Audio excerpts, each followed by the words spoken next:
आज हम सुनेंगे रविंद्रनाथ टैगोर की कहानी तोता।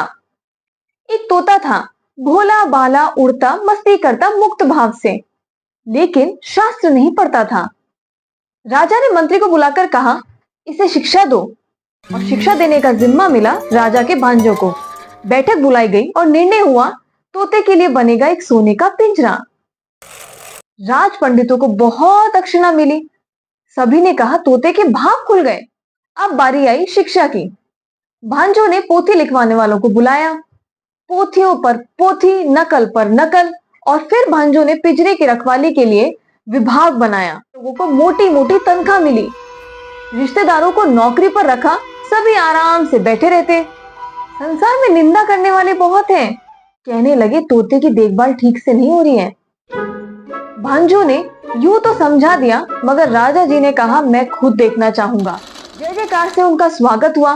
सब देखा, और जब जाने लगे तो झाड़ियों में छिपा उनका निंदक बोला, आपने तोते को देखा? राजा बोले, ओह, मैं तो भूल गया।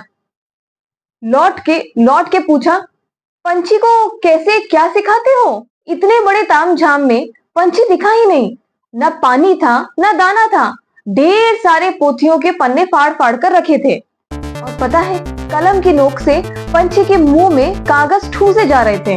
गाना तो बंद ही था, पंख भी कतर दिए थे। राजा ने निंदक को लताड़ा। भांजे और भी खुश हो गए, और अब पिंजरे पे लग गया ताला। पंडितों ने एक हाथ में कलम, दूसरे में चाबुक लेकर शुरू किया शिक्षा कांड। इन सब से थक कर पंछी मर गया। पंछी मर गया और किसी को सही तारीख नहीं पता। निंदक बोले, पंछी तो मर गया। राजा ने भांजे से पूछा, ये मैं क्या सुन रहा हूँ?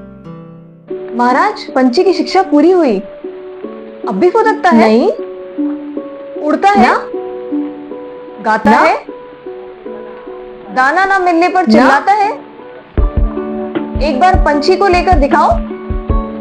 पंछी लाया गया, साथ में कोतवाल, प्यादे, घुड़सवार, राजसी लवाजमे के साथ।